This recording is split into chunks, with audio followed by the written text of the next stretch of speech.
রুমকি বিয়ের পর তার স্বামী, শ্বশুরমশাই, শাশুড়ি মা এবং বড় ননদের সঙ্গে থাকতে শুরু করে। আকাশের বড় দিদি অর্থাৎ অঙ্কিতা ছিল ডিভোর্সি।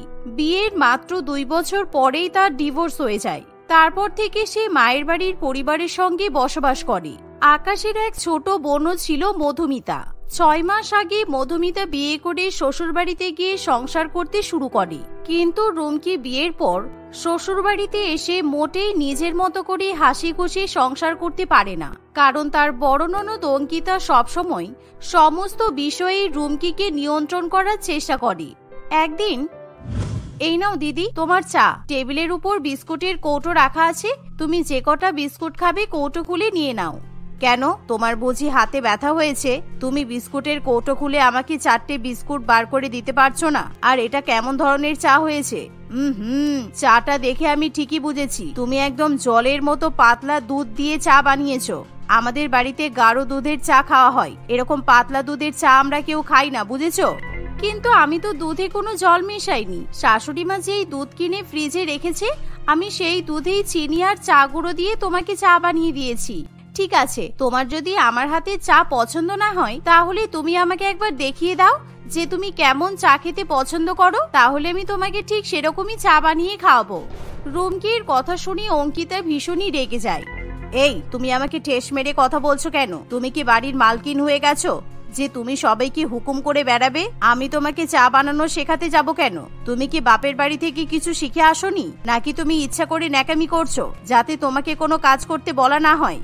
বড় ননদের মুখে এরকম কথা শুনে রুমকি খুবই অবাক হয়। এ তুমি কি বলছো দিদি? আমি তোমাকে ঠেস মেরে কথা বলতে যাব কেন? আমি বাপের বাড়িতে এরকম ভাবেই চা বানিয়ে সবাইকে খাওয়াতাম, আর সবাই খুব পছন্দ করতো। কিন্তু তোমার যেহেতু আমার হাতের বানানো চা পছন্দ হলো না, তাই আমি তোমাকে বললাম তুমি কেমন চা খাও সেটা দেখিয়ে দিতে। এই সামান্য কথাতে তোমার খারাপ লেগে গেল? দেখো, তুমি কিন্তু আমার মুখে মুখে তর্ক করবে না। এই বাড়িতে কেউ কারোর সঙ্গে তর্ক করে না। যাও, তুমি মায়ের কাছ থেকে জেনে নাও আমি কেমন চা খেতে পছন্দ করি, তারপর আমার জন্য আবার নতুন করে চা বানিয়ে নিয়ে এসো। যাও। এভাবে অঙ্কিতা সবসময় উঠতে বসতে রুমকিকে বিরক্ত করতে থাকে। তাই রুমকির মনে মনে খুবই রাগ হয়, কিন্তু সে শ্বশুর বাড়িতে নতুন হওয়ায় কাউকে কিছু বলতেও পারে না। যে কোনো বিষয়ে অঙ্কিতা কিছুতেই রুমকিকে সিদ্ধান্ত নিতে দেয় না। অঙ্কিতা সব বিষয়ে নিজেই সিদ্ধান্ত নিয়ে থাকে, আর সেই সিদ্ধান্ত সবসময় রুমকির উপর চাপিয়ে দেওয়ার চেষ্টা করে। এরই মধ্যে হঠাৎই একদিন রুমকির ছোট ননদ মধুমিতাও এসে উপস্থিত হয়। দাদা, বৌদি, কেমন আছো তোমরা? আসলে আমার বর শাশুড়ি মার শ্বশুর মশাইকে নিয়ে গ্রামের বাড়িতে গেছে। ওদের জায়গা জমি নিয়ে কিছু একটা সমস্যা চলছে, তাই কয়েক মাস ওরা ওখানেই থাকবে। আমি কিন্তু ওদের সঙ্গে না গিয়ে বাপের বাড়িতে থাকতে চলে এলাম। আমি এখানে থাকবো, তোমাদের কোনো প্রবলেম নেই তো? আরে তুই এসব কি কথা বলছিস? ওদের কোনো প্রবলেম হতে যাবে কেন? এই বাড়িটা কি আকাশ আর আকাশের বউয়ের? এই বাড়িতে ওদের যতটা অধিকার আছে আমাদেরও ঠিক ততটাই অধিকার আছে। তাই আমরা দুই বোন যতদিন ইচ্ছে এই বাড়িতে থাকতে পারি। চল চল, ঘরে চল, অনেকদিন তোর সঙ্গে গল্প হয়নি। এই যে রুমকি, আমাদের জন্য গরম গরম কফি বানিয়ে ঘরে দিয়ে যাবে। ব্যাস হয়ে গেল। এতদিন এক ননদ আমাকে একেবারে জ্বালিয়ে জ্বালিয়ে মারলো, এখন আবার আরেকজন এসে জুটেছে। আমি আমার বড় ননদকে কিভাবে এই বাড়ি থেকে বিদায় করব সেটাই ভাবছিলাম। এখন আবার দুই বোন এক জায়গায় হয়েছে। জানি না এরা দুজন মিলে আমার সঙ্গে কি কি করবে। এই ভেবে রুমকি রান্নাঘরে চলে যায়, আর কিছুক্ষণের মধ্যে সে কফি বানিয়ে তার বড় ননদের ঘরে যায়, যেখানে দুই বোন গল্প গুজব করতে ব্যস্ত থাকে। আরে বৌদি, তুমি হঠাৎ করে ঘরের মধ্যে ঢুকে এলে কেন? তুমি জানো না কারোর ঘরে ঢোকার আগে নক করতে হয়? আমরা তো নিজেদের মধ্যে কিছু পার্সোনাল কথা বলছিলাম, আর তুমি একেবারে মূর্খদের মতো দরজা নক না করেই ভেতরে ঢুকে এলে। একেবারে ম্যানারলেস। একদম ঠিক বলেছিস বোন, একে এখন আমাদের বাড়ির আদব কায়দা শেখাতে অনেক সময় লাগবে। জানি না বাপের বাড়ি থেকে কি শিখে এসেছে। নেক্সট টাইম থেকে আমাদের ঘরে ঢোকার আগে অবশ্যই দরজা নক করে ঢুকবে। না, আসলে দরজা তো খোলাই ছিল, তাই আমি ভাবলাম তোমরা আমাকে আগেই দেখতে পেয়েছো, সেই জন্য আমি আর দরজা নক করলাম না। ঠিক আছে, এর পরের বার থেকে আমি আর এরকম করব না। আর তোমাকে কফি বানাতে বলা হয়েছে বলে তুমি শুধু কফি বানিয়েই নিয়ে আসবে? শুধু কফি কি খাওয়া যায়? তোমার বাপের বাড়িতে কোনো গেস্ট আসলে তোমরা বুঝি শুধু চা কিংবা কফি খেতে দাও? নাকি আমি এখানে থাকতে এসেছি বলে তোমার খুব রাগ হচ্ছে? ননদের মুখে এরকম আজে বাজে কথা শুনে রুমকির খুবই খারাপ লাগে। সে তার দুই ননদকে বোঝানোর চেষ্টা করলেও তারা রুমকিকে আরো আজে বাজে কথা শোনায়। তাই রুমকি তাদের কাছে ক্ষমা চেয়ে রান্নাঘরে চলে যায় আর কিছুক্ষণের মধ্যেই দুই ননদের জন্য স্ন্যাক্স বানিয়ে তাদেরকে পরিবেশন করে। এভাবেই সেই দিনটা কাটে। পরের দিন রুমকি যখন রান্নাঘরে রান্না করতে যায় তখন সেখানে রুমকির দুই ননদ চলে আসে। একি, তুমি এসব কি রান্না করছো? তোমাকে কুমড়ো কে রান্না করতে বললো? আজকে সকালবেলা বাড়ির সামনে একজন সবজিওয়ালা এসেছিল। সবজিওয়ালার কাছে দেখলাম খুব সুন্দর টাটকা মিষ্টি কুমড়ো বিক্রি হচ্ছিল, তাই অল্প করে একটু কুমড়ো কিনলাম। আমার কুমড়ো ভর্তা খেতে খুব ভালো লাগে, তাই আজকে মিষ্টি কুমড়ো ভর্তা বানাবো। এ বাবা, বাপের বাড়িতে কি ছোটবেলা থেকে এসব ভর্তা খেয়ে বড় হয়েছো? কখনো আলু ভর্তা, কখনো কুমড়ো ভর্তা, কখনো পেঁপে ভর্তা। ছি, আমার মোটেই কোনো রকম ভর্তা খেতে ভালো লাগে না, তার উপর আবার কুমড়ো। আমি কুমড়ো খাই না, তাই তুমি কখনো এই বাড়িতে কুমড়ো রান্না করবে না। কুমড়ো দেখলেই আমার রাগ হয়। কি বাজে একটা খাবার, ছি। কিন্তু দিদি, তুমি কুমড়ো পছন্দ করো না বলে যে আমরাও কুমড়ো খেতে পারবো না তা তো নয়। তোমার যদি ইচ্ছা না হয় তুমি খাবে না, কিন্তু বাকিরা খেতে চাইলে তো খেতে পারে। আর কেউ না খেলে আমি একাই সব কুমড়ো ভর্তা খেয়ে নেব। এই, তুমি দিদির মুখে মুখে কথা বলছো কেন? হ্যাঁ, দিদি যখন তোমাকে কুমড়ো ভর্তা করতে বারণ করেছে তাহলে তুমি কুমড়ো ভর্তা বানাবে না। আর তুমি পটলগুলো কিভাবে কেটেছো? এত ছোট ছোট টুকরো করেছো কেন? পটল সবসময় একটু বড় বড় করে টুকরো করবে, তা না হলে খেতে একদম ভালো লাগে না। আর পটল থেকে বেছে বেছে সব বীজগুলো ফেলে দাও, খাওয়ার সময় যেন পটলের বীজ আমাদের মুখে না পড়ে। এভাবেই মধুমিতা এবং অঙ্কিতা দুই বোন রান্নাঘরে গিয়ে রুমকিকে হেনস্থা করে সেখান থেকে চলে যায়। রুমকি চাইলেও কিছু করতে পারে না, কারণ সে যখনই তার দুই ননদকে কিছু বলতে যায় তখনই দুই ননদ একজোট হয়ে রুমকিকে নানান কথা শুনিয়ে দেয়। এভাবেই একদিন কাটে। একদিন, আকাশ, আজকে তো তোমার ছুটি আছে, চলো না আজকে আমরা দুজনে কোথাও ঘুরতে যাই। বিয়ের পর থেকেই ঘরের কাজকর্ম রান্না বান্না থেকে আমি কিছুতেই বাইরে বেরোতে পারছি না। চলো আজকে বরং আমরা দুজনে সিনেমা দেখে আসি। ঠিক এমন সময় দরজায় কান পেতে অঙ্কিতা এবং মধুমিতা রুমকির সব কথা শুনে ফেলে। দেখেছিস আকাশ কেমন শয়তান হয়েছে? বাড়িতে দুটো বোন আছে, সেদিকে কোনো খেয়াল নেই। বউকে নিয়ে ড্যাং ড্যাং করে এখন সিনেমা দেখতে যাবে বললো। একবারও তোর মনে হলো না যে আমাদের দুই বোনকেও সিনেমা দেখাতে নিয়ে যায়? বউ বলল আরো বউয়ের কথাই নাচতে শুরু করে দিল। বিয়ের পর ছেলেদের অবস্থা এরকমই হয়। রুমকি কিন্তু আমাদের ভাইকে একেবারে হাত করে নিচ্ছে। আরে দিদি, তুমি দাঁড়াও, সিনেমা দেখতে যাবে বলেছে, ওকে আমরা সিনেমা দেখতে যেতে দেব, তারপর তো ও যাবে। চলো আমার সঙ্গে চলো, ওকে এখনই মজা দেখাচ্ছি। এই বলে মধুমিতা এবং অঙ্কিতা দুজনেই আকাশ এবং রুমকির ঘরে যায়। আরে বৌদি, তুমি সিনেমা দেখতে যাবে, আগে আমাদেরকে জানালে না কেন? তুমি তো আগে আমাদের একবার জিজ্ঞাসা করতে পারতে। আসলে আজকে আমাদের মাসি ফোন করেছিল, মাসি তোমাকে নিয়ে আমাদের দুই বোনকে মাসির বাড়িতে যেতে বলেছে, তাই তুমি আজকে আমাদের সঙ্গে মাসির বাড়িতে যাবে। হ্যাঁ, আমরা কিন্তু মাসিকে বলে দিয়েছি যে অবশ্যই আজকে আমরা তিনজন মিলে ওনার বাড়িতে যাব। তুমি অন্য কোনো সময়ে সিনেমা দেখতে যাবে। চলো, তুমি তাড়াতাড়ি রেডি হয়ে নাও। দুই ননদের মুখে এমন কথা শুনে রুমকি কি বলবে বুঝে পায় না, কিন্তু সে খুব ভালো মতোই দুই ননদের চাল বুঝতে পারে। তাই রুমকি করুণ দৃষ্টিতে আকাশের দিকে তাকায়, কিন্তু আকাশও দুই বোনের বিরুদ্ধে কোনো কথা বলতে চায় না, কারণ আকাশ কখনোই বাড়িতে কোনো রকম ঝগড়া ঝামেলা অশান্তি সহ্য করতে পারে না। তাই রুমকি বাধ্য হয়ে মাসি শাশুড়ি মায়ের বাড়িতে যাওয়ার জন্য তৈরি হয়। কিন্তু সে যখন তৈরি হয়ে বাইরে বেরোয় তখন, এ বাবা, তুমি চুড়িদার পরেছো কেন? তুমি একবার আমাদেরকে জিজ্ঞাসা করতে পারলে না? এরকম কম দামি সস্তার কটন চুড়িদার পরে তুমি মাসিদের বাড়িতে যাবে, তাও আবার প্রথমবারের মতো? তোমার কি কোনো কাণ্ডজ্ঞান নেই? তোমার নতুন বিয়ে হয়েছে, এখন তোমাকে নতুন বউয়ের মতোই সাজগোজ করতে হবে। দিদি একদম ঠিক বলেছে, মাসিদের বাড়িতে কিন্তু অনেক লোকজন আছে। তুমি নতুন বউ, তাই তোমাকে সবাই দেখবে। তোমার সবেমাত্র বিয়ে হয়েছে, তুমি এখন মোটেও চুড়িদার পরতে পারবে না। আর তাছাড়া চুড়িদারটা পরে তোমাকে দেখতে খুবই বাজে লাগছে। যাও, তুমি বরং তোমার বিয়ের বেনারসি শাড়ি পরে এসো, তাহলে তোমাকে দেখতে নতুন বউ বলে মনে হবে। কি, এই গরমের মধ্যে আমি বিয়ের বেনারসি শাড়ি পরে মাসিমাদের বাড়িতে যাব? বেনারসি শাড়ি পরে কেউ কখনো আত্মীয়র বাড়িতে যায়, তাও আবার এই গরমের মধ্যে? গরমে আমার যাতে কষ্ট না হয় সেই জন্যই তো আমি চুড়িদারটা পরলাম। আর এই চুড়িদারটা মোটেই হালকা পাতলা নয়, এটা দেখতে খুবই সুন্দর। তাছাড়া মাসিদের বাড়িতে যেতে হলে আমাদেরকে বাসে অটোতে উঠতে হবে, বেনারসি পরে বাসে উঠতে খুব সমস্যা হতে পারে। আচ্ছা, তোমার প্রবলেম কোথায় বলো তো? তোমাকে আমরা কোনো কথা বললে তুমি সবসময় সেটা অমান্য করার চেষ্টা করো কেন? আমরা যখন তোমাকে বলেছি তুমি চুড়িদার পরে নয় শাড়ি পরে যাবে, তখন তোমাকে শাড়ি পরতে হবে। চুপচাপ শাড়ি পরে এসো। আমাদের সঙ্গে কোথাও যেতে হলে আমাদের পছন্দ মতো পোশাক আশাক পরেই তোমাকে যেতে হবে। এই শুনে রুমকি আবার চুড়িদার পরিবর্তন করে বেনারসি শাড়ি পরে দুই ননদের সঙ্গে মাসি শাশুড়ির বাড়িতে চলে যায়। কিন্তু সেখানে গিয়েও দুই ননদ সবার সামনেই রুমকিকে নানান রকম ভাবে হেনস্থ এবং অপদস্থ করার চেষ্টা করে। এরকম ভাবে আরো কিছুদিন কাটে, আর একদিন রুমকির সহ্যের সীমা ছাড়িয়ে যায়। রুমকির দিদির ছেলে বিট্টুর জন্মদিন উপলক্ষে রুমকি বাজার থেকে 2000 টাকা দিয়ে রিমোট কন্ট্রোল অটোমেটিক খেলনা গাড়ি কিনে নিয়ে আসে, আর যা দেখে রুমকির দুই ননদ একেবারে জ্বলে ওঠে। এই যে, তুমি তো ভালোই আমার ভাইয়ের টাকা ধ্বংস করতে শুরু করেছো। তোমার দিদির ছেলের জন্মদিন বলে তুমি এত দামি রিমোট কন্ট্রোল কার গিফট করবে? তোমার সাহস কি করে হলো? আমরা তো তোমাকে আগেই বলে দিলাম যে বাজার থেকে 300 টাকা দিয়ে একটা জামা প্যান্টের সেট কিনে নিয়ে চলে এসো, সস্তার মধ্যে কাজ মিটে যাবে। তারপরও তুমি পাকামি করতে গেলে কেন? বৌদি, আজকাল কিন্তু তুমি আমাদের কথা একদমই শুনছো না। আমরা কিন্তু এই বাড়িতে থাকতে আমাদের ভাইয়ের টাকা কিছুতেই ধ্বংস করতে দেব না। তুমি এখনই এই খেলনা গাড়িটা আমাকে দাও, আমি এটা ফিরিয়ে দিয়ে তোমার দিদির ছেলের জন্য একটা জামা প্যান্টের সেট নিয়ে আসছি। চুপ করো তোমরা, অনেক সহ্য করেছি, আর আমি সহ্য করতে পারবো না।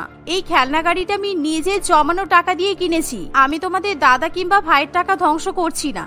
আর আকাশ যদি আমাকে টাকা দিয়েও থাকে তাতে তোমাদের কি? আকাশের উপর আমার সবচেয়ে বেশি অধিকার আছে, কারণ আকাশ আমার স্বামী। তোমরা তো নিজেরা স্বামীদেরকে কখনো বোঝার চেষ্টা করোনি, সেই জন্যই এতদিন পর্যন্ত বাপের বাড়িতে এসে পড়ে আছো। সব বিষয়ে নাক না গলালে তোমাদের হয় না, তাই না? ঠিক আছে আকাশ, মা, তোমরা ভালো করে শুনে নাও। আমি বাপের বাড়িতে চলে যাচ্ছি সারা জীবনের জন্য। এই বাড়িতে আমি আর 1 সেকেন্ডও থাকতে পারবো না। রুমকির কথা শুনে তার শাশুড়িমা এবং স্বামী দুজনেই ভয় পেয়ে যায়। না না বৌমা, তুমি এরকম বলো না। মধুমিতা, তুই কিন্তু বড্ড বার বেড়েছিস। 2-1 মাসের অতিথি হয়ে এখানে থাকতে এসেছিস, দয়া করে আমার বৌমাকে বিরক্ত করিস না। আর অঙ্কিতা, তুই যদি এখানে আমার ছেলে বৌমার সঙ্গে মিলেমিশে থাকতে পারিস তাহলে এখানে থাক, তা না হলে তুই নিজের পথ নিজে দেখে নে। মায়ের কথা শুনে দুই বোন বুঝতে পারি তারা আর কিছুতেই একমাত্র বৌদিকে বিরক্ত করতে পারবে না। তাই সেদিনের পর থেকে তারা রুমকিকে কোনো রকম ভাবে হেনস্থা করার চেষ্টা করে না, বরং সময়ের সঙ্গে সঙ্গে রুমকির দুই ননদ খুব ভালো বন্ধু হয়ে ওঠে। এভাবেই রুমকির প্রতিবাদী কণ্ঠ রুমকির জীবনে সুখ শান্তি এবং ভালোবাসা নিয়ে আসে। তুলিকাকে ঘরের মধ্যে এক্সারসাইজ করতে দেখে তার শাশুড়ি মা অনিমা দেবী খুবই অবাক হয়। কি হলো বৌমা, তোমার শরীর ঠিক আছে তো? আজকে সূর্য পশ্চিম দিক থেকে ওঠেনি তো? তোমাকে আজ সকাল থেকে একবারও আলু চাট খেতে দেখলাম না। এখন দেখছি তুমি এক্সারসাইজ করছো। কি সমস্যা হয়েছে আমাকে একটু বলবে? একটা সমস্যা নয় মা, দুটো সমস্যা। দুটো সমস্যার একটাও আপনি সমাধান করতে পারবেন না। সবকিছু আমার নিজের দোষেই হয়েছে, আমাকে এই সমস্যার সমাধান করতে হবে। আরে বাবা, কি হয়েছে বলবে তো? না শুনলে বুঝবো কি করে সমাধান করতে পারবো কি পারবো না?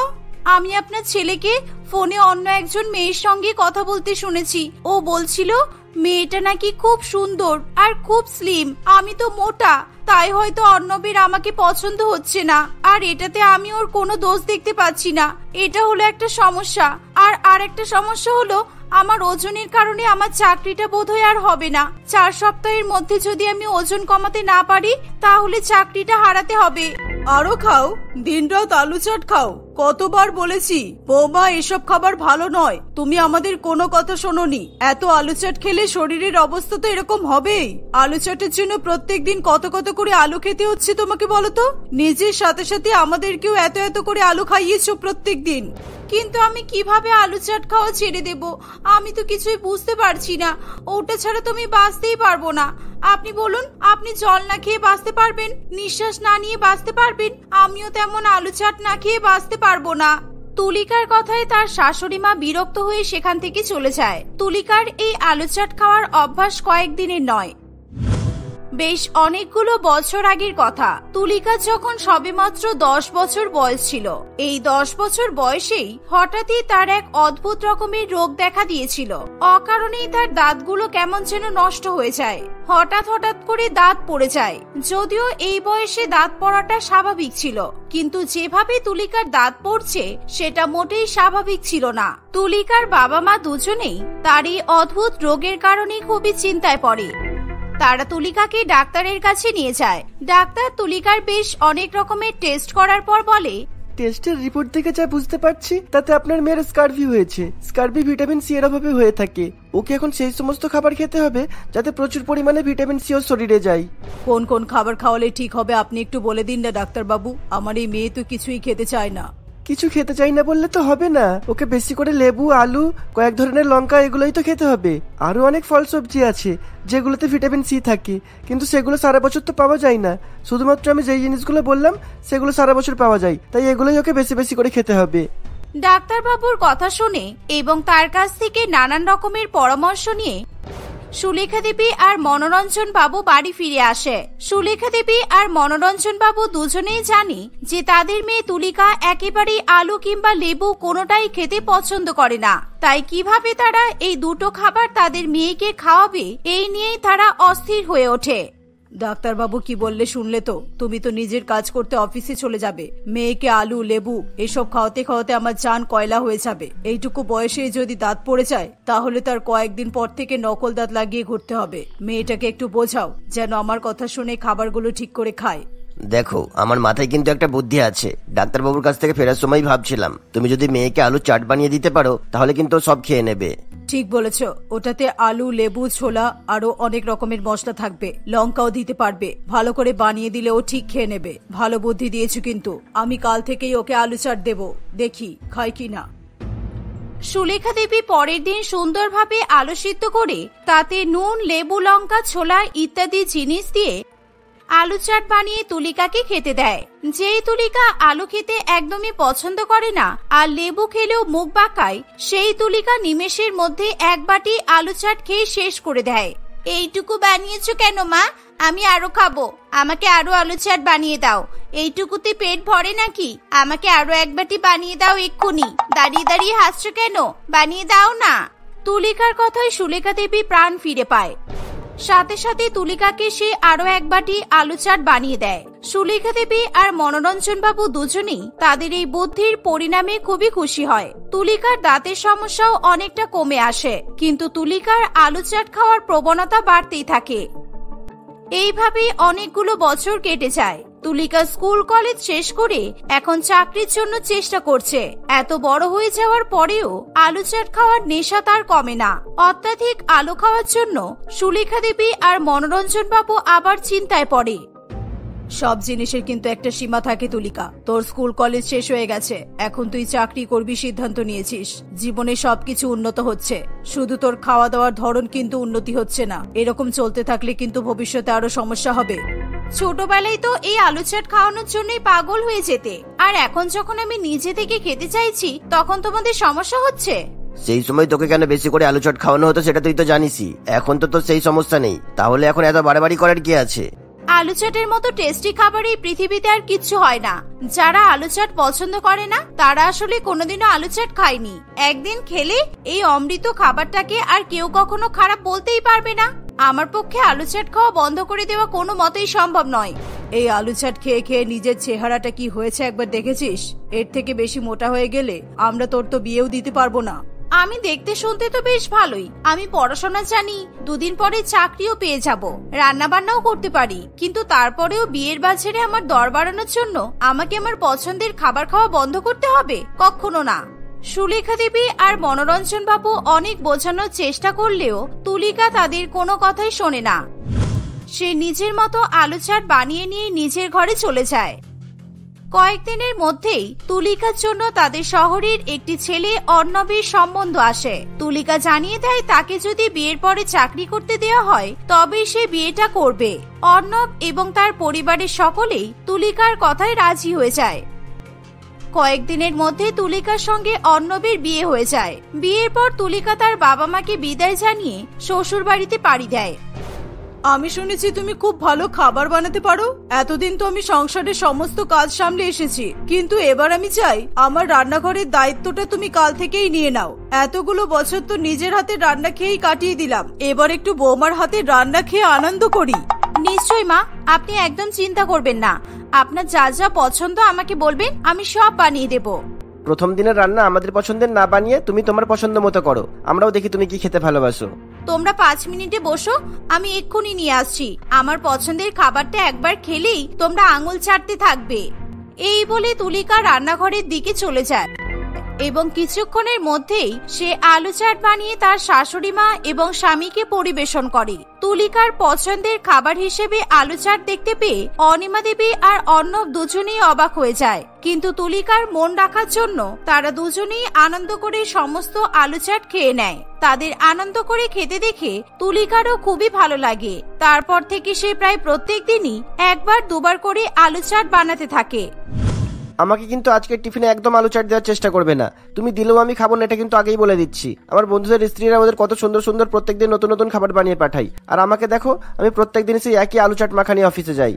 বিয়ের এই মাত্র কয়েকদিন হলো, আর এখন থেকেই তুমি তোমার বন্ধুদের বউদের সঙ্গে আমার তুলনা করা শুরু করে দিয়েছো। কেন করবো না বলো? ওরা সবাই প্রত্যেকদিন নিজেদের স্ত্রীদের হাতে তৈরি কত টেস্টি টেস্টি খাবার নিয়ে আসে, আমাকে বলে আমিও যেন ওদের জন্য মাঝে মাঝে বাড়ি থেকে কিছু খাবার বানিয়ে নিয়ে যাই, কিন্তু আমি কোনোদিনও নিয়ে যেতে পারি না। ওরা আমাকে নিয়ে আড়ালে কত কথা বলে, হাসাহাসি করে, বলে আমি নাকি আলু চাট ওয়ালিকে বিয়ে করেছি। আমার এসব শুনতে একদম ভালো লাগে না। অর্ণব তো একদম ঠিক কথাই বলেছে বৌমা, একই খাবার খেতে আমারও আর ভালো লাগে না। আমি তোমাকে বলেছিলাম রান্নাঘরের দায়িত্বটা নিতে, কিন্তু আজ অব্দি তুমি কিছু বানালে না, শুধু এই আলু চাট ছাড়া। 3 বেলার খাবার তো সেই আমাকেই বানাতে হচ্ছে। আমাকে তো মাঝে মাঝে চাকরির ইন্টারভিউ দিতে বাইরে বেরোতে হয়, আমি কিভাবে প্রত্যেকদিন রান্না বান্না করব বলুন? তাই জন্য আমি যেটুকু পারি আমার সময় মতো আমি সেটুকুই বানাই। আলু সিদ্ধ করে আলু কেটে তাতে মশলা, লেবু, ছোলা এসব দিয়ে মাখাতে যেটুকু সময় লাগে, সেই সময় তো তুমি চা পকোড়া বা কখনো কখনো নুডলসও বানিয়ে দিতে পারো, কিন্তু তুমি কিছুই করো না। তার কারণ তুমি আলু চাট খেতে ভালোবাসো, তুমি চাও তোমার মতো আমরাও সেই খাবারটাই খাই। আলু চাট খেয়ে খেয়ে নিজের চেহারাটা কি বানিয়েছো একবার আয়নায় গিয়ে দেখেছো? বিয়ের আগে তুমি অল্প মোটা ছিলে, বেশ মিষ্টি লাগতো, এখন তোমার চেহারা দেখো। 2 দিন পরে আমরা রাস্তায় বেরোলে লোকে তোমাকে আমার মা বলবে। অর্ণবের কাছে এই কথা শুনে তুলিকা প্রচন্ড কষ্ট পায়। সে আর কিছু না বলে নিজের ঘরে চলে যায়। এইভাবে কেউ বলে? তুই যদি ওকে এভাবে অপমান করিস তাহলে ও আর কাকে বিশ্বাস করবে? তুই একদম ঠিক করলি না খোকা। আমি ইচ্ছা করেই বলেছি মা, যা তোর কথাগুলো গায়ে লাগে। খারাপ যদি লাগে তবেই তো নিজেকে পরিবর্তন করার চেষ্টা করবে, আর খারাপ লাগলে নিজের খাওয়া দাওয়াটাও তো একটু পরিবর্তন করবে। এই বলে অর্ণব সেখান থেকে চলে যায়। কিছুক্ষণ পরে অর্ণবের মনে হয় সে তুলিকাকে কষ্ট দিয়ে ফেলেছে, তাই সে তুলিকাকে সরি বলবে বলে ঠিক করে। কিন্তু সে ঘরে গিয়ে দেখে তুলিকা বিছানার উপর বসে কাঁদতে কাঁদতে আলু চাট মাখা খাচ্ছে। এই মেয়েকে নিয়ে আমি তো মহাজালাই পড়েছি, ভাবলাম চেহারা নিয়ে কথা বললে হয়তো আলু চাট খাওয়া বন্ধ করে দেবে, এখন তো দেখছি কাঁদতে কাঁদতে আলু চাট খাচ্ছে। এবার আমাকে অন্য কিছু করতে হবে। এই বলে অর্ণব ঘরের বাইরে দাঁড়িয়ে দাঁড়িয়ে মিথ্যা মিথ্যা ফোন করার অভিনয় করে। সে এমন ভান করে যেন সে কোনো একজন মেয়ের সঙ্গে কথা বলছে। এই শুনে তুলিকা খুবই কষ্ট পায়। কিছুক্ষণ পরে অর্ণব তার এক বন্ধুর ফোন থেকে তুলিকার অফিসের ম্যানেজার সেজে ফোন করে এবং তুলিকাকে জানায় যে তার বেড়ে যাওয়া ওজনের জন্য তার চাকরিটা হবে না। সেই কোম্পানিতে শুধুমাত্র স্লিম মহিলাদেরকেই কাজে নেওয়া হবে, যাতে তারা না হাঁপিয়ে তাড়াতাড়ি সমস্ত কাজ করে দিতে পারে। পরপর 2টো ঘটনাতেই তুলিকা প্রচন্ড ভেঙে পড়ে। সে আলু চাট খাওয়া একেবারেই বন্ধ করে দেয় এবং দিনরাত শুধুমাত্র এক্সারসাইজ করতে থাকে। 1 মাসের মধ্যেই তুলিকার ওজন বেশ অনেকটাই কমে আসে। এই তো এখন দেখো তো কত মিষ্টি লাগছে, তোমার আসল সৌন্দর্যটা এবার ফুটে বেরোচ্ছে। আমি জানতাম তুমি পারবে, আমার বউ বলে কথা, না পারলে হবে? বাজে কথা বলো না অর্ণব। যে মেয়েটার সঙ্গে ফোনে ফিসফিস করে কথা বলো, ওকে গিয়ে এসব ভালো ভালো কথা শোনাও, আমাকে বলতে হবে না। এমনিতেও আমার আর চাকরি বাকরি হবে না, আমি বাড়িতেই থাকবো। বাড়িতে থেকে আমি নিজের শরীরের যত্ন নেব। তুলিকার কথা শেষ হতে না হতেই অর্ণব তার হাতে একটা খাম ধরিয়ে দেয়। খামটা দেখে তুলিকা বুঝতে পারে না সেটা কিসের খাম। এটা তোমার অ্যাপয়েন্টমেন্ট লেটার, তোমার চাকরিটা হয়ে গেছে। চাকরি না হওয়ার কলটা তো আমি আমার বন্ধুর ফোন থেকে তোমার অফিসের বস সেজে করেছিলাম, যাতে তুমি এই ভুলভাল অভ্যাসগুলো ছেড়ে একটু হেলদি লাইফস্টাইলে ফিরতে পারো। আর আমি আজ অব্দি কোনো মেয়ের সাথেই ফিসফিস করে কথা বলিনি, শুধু তোমাকে জেলাস ফিল করাবো বলে মিথ্যা কথা বলার অভিনয় করতাম। আর দেখো আমার অভিনয়ের জন্যই আজ তুমি নিজেকে কতটা পরিবর্তন করে ফেলেছো। অর্ণবের কথা শুনে তুলিকা বুঝে পায় না সে কি বলবে। সে খুশিতে আত্মহারা হয়ে ওঠে। কয়েকদিনের মধ্যেই তুলিকা অফিস জয়েন করে। সে প্রত্যেকদিন সকালবেলা হেলদি খাবার রান্না করে অর্ণবকে টিফিনে দেয় এবং তার শাশুড়ি মাকেও খেতে দেয়, আর সেই খাবারটা সে নিজের জন্য অফিসে নিয়ে যায়।